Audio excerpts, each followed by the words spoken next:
the 5th of October 1982. A knife-edged autumn wind scraped across the Thuringian forest, dragging the smell of wet soil, pine sap, coal smoke, and distant chimneys through the trees. Major Dmitry Vulov of the GRU shifted inside his cramped, camouflaged observation post, tugging the collar of his heavy greatcoat tighter around his neck. The wool itched and did almost nothing against the damp chill that crawled under his skin and sat in his bones like lead. He had been awake too long. He had been watching too long, for 3 days. He had listened to a noise that did not belong to any field manual he had ever studied. It was not the banshee wail of a fighter on afterburner or the familiar rhythmic chopping of helicopter rotors sweeping a valley. It was deeper, broader, more relentless. A low, continuous drone. Like an orchestra tuned to one endless note, heavy enough that he could feel it in his chest rather than simply hear it in his ears. Every few minutes it rose and fell again, a vast mechanical tide rolling in from the west. His assignment on paper was straightforward. Observe and report on NATO's annual autumn maneuvers, the latest in a long series of exercises the Kremlin regarded as theatrical posturing. This one carried the code name Carbine Fortress, another grandiose Western title for what Moscow dismissed as propaganda to reassure weak-willed electorates. The briefing he'd received in Moscow had been filled with the usual contempt. The Americans, he'd been told, would show off their armored divisions stationed in West Germany, drive them around in circles for a week, frighten their own civilians with images of steel and dust, and then put everything back into neat garrison order. Western saber rattling. A show for cameras, not a rehearsal for real war. Vulov had believed it, because he had been trained from childhood to believe it. In lectures, in newspapers, in grim barracks halls, he had been told that American soldiers were volunteers seduced by money and promises, not hardened patriots. They were portrayed as soft, overweight, undisciplined, a military reflection of a consumerist society addicted to comfort. The United States, he was assured, relied on nuclear weapons and fleets of ships half a world away, not on the gritty, mud-splattered reality of a land campaign in Central Europe. But now, pressed against the eyepiece of his high-powered optics, he was forced to confront something that did not fit that narrative at all. The sound was only the beginning. The source of that endless drone soon came into view: gigantic transport aircraft, appearing not in isolated pairs but in a constant procession, nose to tail across the sky. C-5 Galaxy and C-141 Starlifter aircraft, machines so massive that at a glance they looked like moving mountains with wings, each one big enough to swallow smaller aircraft whole. They descended in a steady, unbroken stream toward Rhine, main air base near Frankfurt, their silhouettes blotting out patches of sky to Vulov. They looked like colossal metallic insects tracing a path from some invisible nest far across the Atlantic. Through his binoculars he watched them land, flare, and settle. As each came to a stop, the enormous nose or rear cargo door would open like the jaw of some mechanical beast, and men would pour out. What unsettled him was not just the numbers, though the numbers were staggering, but the condition of those men. They had just crossed an ocean in roughly 10 hours, yet they did not stagger or stretch like weary travelers. They moved with focus, shoulders squared, faces alert. They carried only personal weapons, helmets, and rucksacks slung with practiced ease. Within minutes of stepping off the aircraft, they were funneled into waiting convoys of buses, lined up with mathematical precision along the tarmac. There was no shouting, no confusion, no visible improvisation. The choreography shocked him. Men, baggage, vehicles, timing, every element flowed as if rehearsed 1,000 times. The buses left in tightly timed packets, engines already running. Military police guiding them toward the Autobahn without a single blaring horn or wasted second. To a man raised in the lumbering Soviet logistics system of railroads, delays, and improvisation, it looked alien. It looked efficient. At first he tried to explain it away. Yes, the airlift was impressive, but it was still only men. An army, as he had been taught, was not simply bodies with rifles. An army was steel. Tanks, artillery, armored vehicles, fuel, ammunition, millions of kilograms of hardware. You could not fly that much metal across an ocean in any reasonable time. That reality was the anchor that kept his thoughts from drifting into outright fear. The hypothetical war plans he'd studied in gloomy classrooms at Franz Academy all shared the same comfortable assumption. If war erupted, the Warsaw Pact would drive across Germany before the United States could move significant reinforcements and heavy equipment from its homeland. The Atlantic Ocean was an ally, America's problem, not Russia's. Ships took time. Convoys were vulnerable. Weeks or months would pass before the Americans could fully arrive, and by then the tanks of the Red Army would already be near the Channel coast. So Vulov watched the buses roll east, and for a moment allowed himself a familiar smirk. Let them come, he thought. Thousands of infantry racing toward a battlefield where they would face Soviet armor in its own playground, men without tanks. A knife fight against a sledgehammer, Behind that contempt lay the entire strategic culture of the Warsaw Pact. For decades, Soviet planning had revolved around massed armor smashing through NATO lines, especially along the Fulda Gap and the North German Plain. Those broad corridors where tanks could surge in great numbers. Soviet officers could recite the numbers: dozens of divisions staged in Eastern Europe, tens of thousands of main battle tanks, mechanized infantry, artillery batteries, and surface-to-surface missiles, all poised for a short-notice offensive. NATO, by contrast, appeared fragmented: multiple nations, different languages, different equipment and doctrines. The United States was widely viewed in Moscow as geographically and psychologically distant, too far away, too politically divided, and too slow to respond in the crucial first days of a war. The paper tiger myth ran deep. Vulov's superiors took special pride in their logistics. They showed young officers maps of rail lines stretching from the Ural Mountains to East Germany, thick webs of track that could carry entire armies westward. It might be slow, but it was solid. It had helped defeat Hitler, they reminded him, mass, sacrifice, and the iron certainty that more formations were always on the way. In that worldview, flying entire reinforcement corps across an ocean in a matter of hours sounded like science fiction, or worse, a reckless waste of resources. Why build a system so fragile and expensive when you could move entire tank armies by train? As the light began to fade on the third day, Vulov wiped condensation from his binoculars and shifted his attention from the airfield to the highway network stretching east. The American buses he had tracked were cutting toward the interior of West Germany, toward the Fulda region and the rolling hills of the Palatinate. That in itself was disturbing. They were not simply reinforcing known garrisons or conducting a showy parade near major cities. They were disappearing into a quieter, seemingly unimportant stretch of countryside. Curiosity pushed aside fatigue. He and his small team of observers abandoned their primary hide and repositioned twice, following the convoys at a careful distance. Using discreet side roads and wooded vantage points, they shadowed the column for hours until the buses finally turned off the main road near a valley dotted with vineyards and villages. From a wooded ridge, under low grey clouds, Vulov looked down on their destination. It was not what he had expected. There was no obvious barracks complex, no parade ground, no visible tank parks or permanent housing. Instead, the complex below was sprawling but anonymous, ringed by a tall fence topped with concertina wire. Inside the perimeter stood rows of long, low concrete buildings, flat-roofed, with only small external markings and no flags. It resembled a civilian logistics center, perhaps a large warehouse, a distribution hub, a government storage facility. There were guard towers, yes, and military police at the gates. But there were no visible gun emplacements, no parked tanks, no artillery pieces in the open. Everything about it was deliberately bland. As more buses pulled in and released their loads of American troops, Vulov's earlier confidence began to reassert itself. So this is it, he thought. They have flown their men into a holding pen, a cage of concrete where they can keep them dry while they wait for ships that will never arrive in time. Once again, Theory felt safe. He keyed his encrypted radio and dictated a summary with a trace of scorn back into his voice. The Americans, he reported, had concentrated thousands of soldiers at what appeared to be a large storage facility near Kaiserslautern. No heavy armor or artillery was visible. The implication was obvious. This was an infantry pool without teeth. The response from Moscow when it came carried obvious relief. His controller's voice crackled through the static, praising his work and mocking the Americans for their supposed logistical weakness.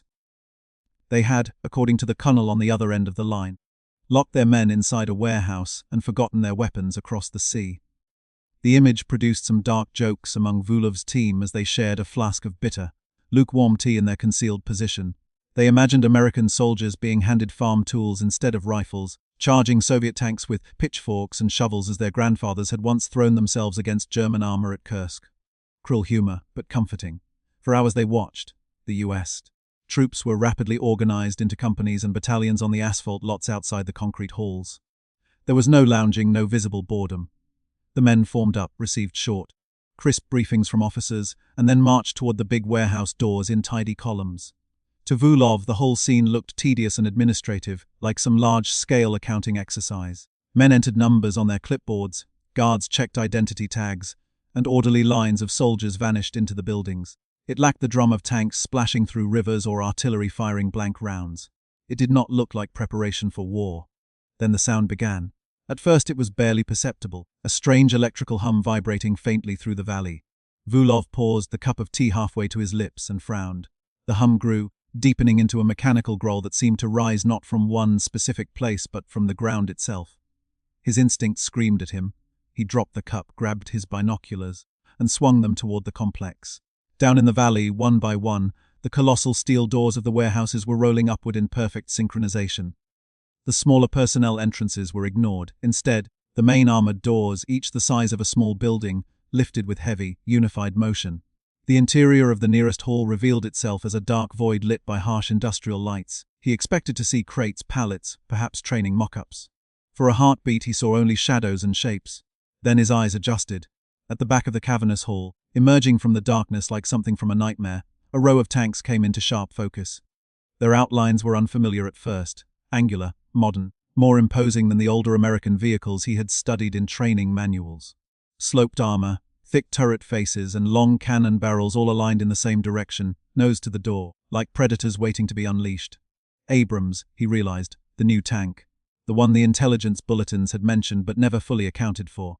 His hands trembled as he swept his binoculars along the row. It did not end.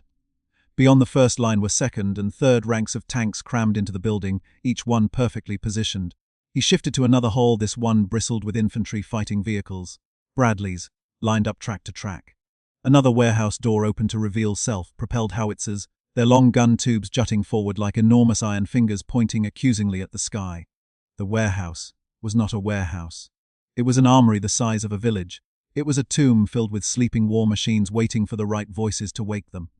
The second shock hit even harder.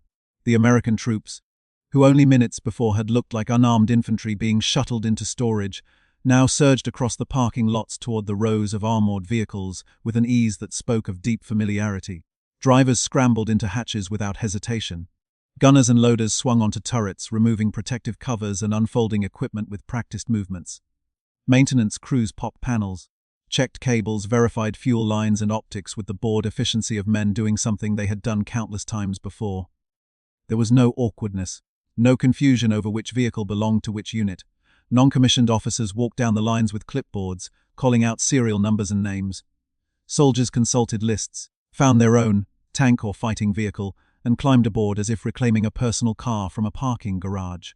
Within minutes, the quiet valley erupted with a new, sharp, metallic shriek. It was unlike the guttural rumble of the Soviet diesels Vilov knew so well. Instead, it sounded like jet engines spinning up. One Abrams tank after another lit its AGT-1500 gas turbine, a high-pitched whine swelling into a powerful roar. The air shimmered with heat above the exhausts. The noise bounced off the surrounding hillsides, turning the valley into a cauldron of sound. Vulov felt the vibration through the soles of his boots. He fumbled for his radio handset, knuckles white, breathing fast. Training and protocol evaporated. The words tumbled out of his mouth in a hoarse rush. He reported what he was seeing: tanks by the hundreds, maybe more, rolling straight out of the buildings under their own power. Artillery, armored infantry, logistics vehicles, an entire heavy force materializing in front of him without a single ship having arrived. His superior's voice, when it came, was tight and disbelieving. The colonel ordered him to repeat himself, to clarify, to explain where the tanks had come from and how long they had been there. Vulov tried to answer, but the scene unfolding below defied the assumptions buried in every Soviet plan for war in Europe. The first company of Abrams tanks was already forming into a column, tracks grinding the soil, engines whistling. The vehicles were not being loaded onto trains or flatbeds. They were driving straight out into the world, combat-ready, with crews that knew them intimately. They were already here. He whispered finally into the handset, more to himself than to Moscow. They were hidden, all of it. The tanks, the guns, the ammunition. The airlift wasn't the invasion. It was the key. High above him, the drone of incoming transports continued. A distant, continuous heartbeat in the overcast sky. In Moscow, Vulov's frantic transmissions did not land gently. Inside the wood, paneled offices of the GRU on Khoroshevskoy Highway, duty officers and analysts had spent their careers tracking NATO's visible order of battle. Wall charts listed every American armored division stationed in West Germany, every brigade in Britain, every known tank park, airfield, ammunition dump. The numbers were memorized, the patterns familiar. Updates usually meant minor adjustments, a battalion transferring here, a squadron rotating there. Nothing fundamental. Vulov's report, when first read, sounded like a nervous breakdown. The idea that thousands of modern American tanks could appear out of nowhere in West Germany without triggering earlier warnings was treated as impossible. Some in the GRU suspected he had misidentified vehicles. Others muttered about stress-induced hallucinations or deliberate disinformation. The initial directives were predictable: verify his mental state, cross-check his observations, assume error before rewriting doctrine. But then other fragments of information began to arrive. A long-running agent embedded among West German railway workers reported an extraordinary surge in American military bus traffic heading toward previously unremarkable restricted zones deep in the countryside. Guards at certain junctions had become more numerous, the security practices tighter. From a listening post monitoring NATO communications traffic, intercept operators flagged unusual language: multiple U.S. units referring to equipment draw, POMCUS activation, and site access, without any mention of seaborne reinforcements. For analysts used to looking for talks about convoys and port operations, this new vocabulary was a red flag. A Czech border officer submitted a routine patrol note describing an abnormal density of American transport aircraft overhead during the exercise. So many that, from his vantage point, the sky west of his post seemed permanently etched with contrails. Individually, each report might have been dismissed. Together, they formed a pattern too large to ignore. In East Berlin, a quiet office used by the Foreign Intelligence Service of the GDR began to fill with updated situation maps. Major Klaus Richter, a calm, methodical officer who prided himself on cold analysis rather than ideology, pinned small markers across a large wall map of Central Europe. Red markers denoted Warsaw Pact divisions, blue ones indicated NATO units. For years the map had been a comforting picture of imbalance, the east bristling with red formations, the west sparse and thin. Whenever someone in the party wanted reassurance, they could look at that map and see rows of Soviet and Allied units stacked up like bricks against a narrow, fragile wall of NATO defenders. Now Richter's aides were adding a new category of markers. Each new pin represented a site like the one Vulov had found near Kaiserslautern, huge storage complexes in Bavaria, Hesse and other West German regions that, on paper, were little more than prepositioning facilities, but in reality contained entire divisions worth of heavy equipment in climate-controlled halls. Tanks, infantry vehicles, artillery trucks, spare parts, ammunition, fuel, everything but the men. According to the emerging estimates, there were at least 5 main such complexes spread across West Germany. Taken together, they could equip several heavy divisions, effectively doubling or more the combat power the United States could bring to the Central Front in a matter of days. Not weeks, not months, days. As the last pin went into the map, Richter stepped back and studied the new picture. The once overwhelming stack of red now faced a suddenly dense mass of blue symbols.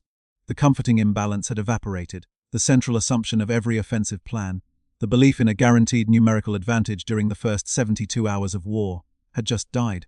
He realized something else as well. What NATO had been calling exercise REFORGER, all these years often shrugged off as theater, was not just a symbolic demonstration at all.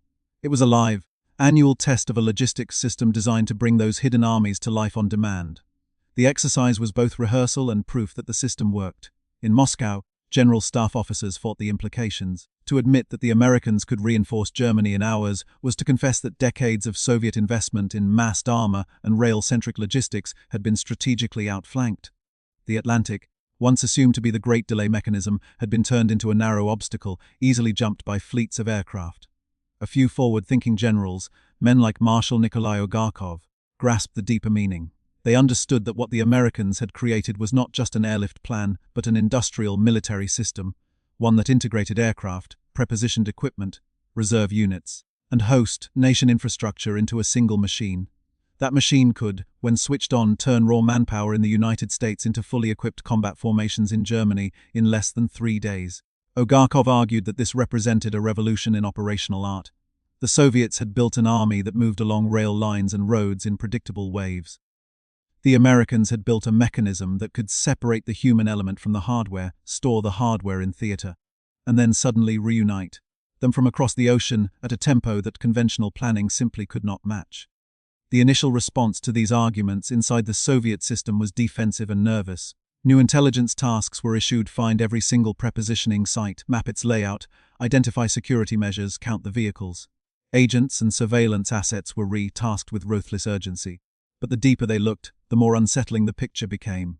The sites did not present easy targets. They were built with resiliency in mind: hardened storage, reinforced structures, redundant power and communications. They were protected by layers of security fences, sensors, patrols, and nearby NATO air defense assets, including modern surface-to-air missile batteries. War games were run. Could bombers punch through and destroy these depots before the Americans arrived? Simulated strike plans showed staggering aircraft losses against integrated air defenses. Even when planners assumed suicidal low-level attack runs, the probability of fully neutralizing the sites remained depressingly low. Special forces scenarios, in which Spetsnaz teams infiltrated deep into West Germany to sabotage the depots, looked heroic on maps but fell apart under realistic assumptions about detection, response times, and the sheer scale of the targets. It dawned on the planners that these were not soft rear area warehouses. They were, in practical terms, military fortresses whose destruction would require a level of effort equivalent to a major campaign in itself. All of this slowly filtered down into the culture of the Warsaw Pact. Among pilots flying patrols along the inner German border, the annual REFORGER air bridge took on an oppressive symbolism. At 30,000 feet looking west, they could see the sky filled with long parallel white lines, contrails from American transport aircraft flying in carefully spaced corridors, layer upon layer, day and night. The airspace seemed claimed, occupied not by fighters but by logistics itself. Those pilots had trained to battle enemy strike aircraft and bombers, to engage in agile dogfights. Pointing a supersonic fighter at a slow, lumbering transport felt wrong, and in any case they knew there were too many to make a difference. The transports were physical manifestations of factories, assembly lines, and a global maritime and air network. You could shoot down an aircraft, you could not shoot down an industrial base. For soldiers on the ground, especially in East German and Czech units deployed near the key invasion corridors, the psychological effect was corrosive. They had always known, intellectually, that in any war they would be the first ones thrown into the furnace. Forward divisions tasked with smashing into American and West German defenders to create a breakthrough. The promise had always been that behind them, countless reserves would surge forward to exploit the breach.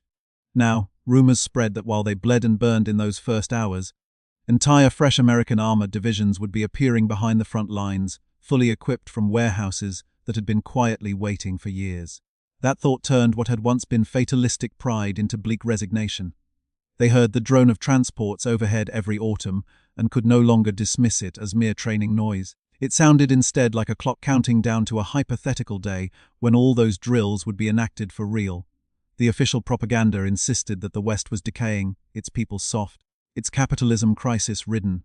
Yet the evidence in the sky and in the fields told a different story, an adversary capable not only of building advanced tanks and aircraft, but of placing them in exactly the right place on the map long before the first shot, and then populating them with trained crews at astonishing speed. In this tension between ideology and observable reality, morale slowly eroded. The final, brutal confirmation of the system's power came not in Germany, but in the deserts of the Middle East at the turn of the 1990s.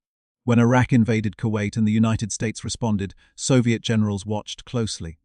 They saw many of the same elements they had feared in Europe reassembled thousands of kilometers away. Rapid deployment of forces by air, followed by the arrival of prepositioned or quickly shipped heavy equipment, a massive surge of logistics, and, finally, modern tanks and armored vehicles tearing through older Soviet-designed models in one-sided engagements. The concept that had defined REFORGER, using airlift and prepositioned stocks to transform distant manpower into local combat power, had been proven in real war. For observers in Moscow, the message was devastatingly clear. The American strength lay not only in weapons or individual soldiers, but in a system that connected industry, transport, technology, and doctrine into a single coherent engine. The Soviet Union had built a colossal land army chained to rails and fuel-hungry convoys. The United States had built a mechanism that could spin up entire armored corps almost anywhere on Earth in a fraction of the time. Back in the quiet valleys of West Germany, the warehouses remained what they had always been: long, silent halls of steel and concrete. But for men like Major Dmitry Vulov, and for the planners whose walls were covered in pins and arrows, they had become symbols of a deeper defeat. It was not a defeat measured by territory lost or divisions destroyed. It was the realization that the enemy had redefined the game. They had hidden a second army in plain sight, scattered in anonymous buildings across the countryside, and had spent years practicing the act of bringing that ghost army to life. The armies of the Warsaw Pact had been trained to listen for the roar of tanks rolling west. What they should have been listening for, all along, was the low drone of cargo aircraft and the rising whine of turbine engines in places that until then had seemed unimportant. A fenced compound, a bland warehouse, an anonymous valley. That was the sound of a different kind of power, one grounded not just in guns and armor, but in organization, planning, and the ruthless efficiency of an industrial system designed to put steel exactly where it was needed, exactly when it was needed.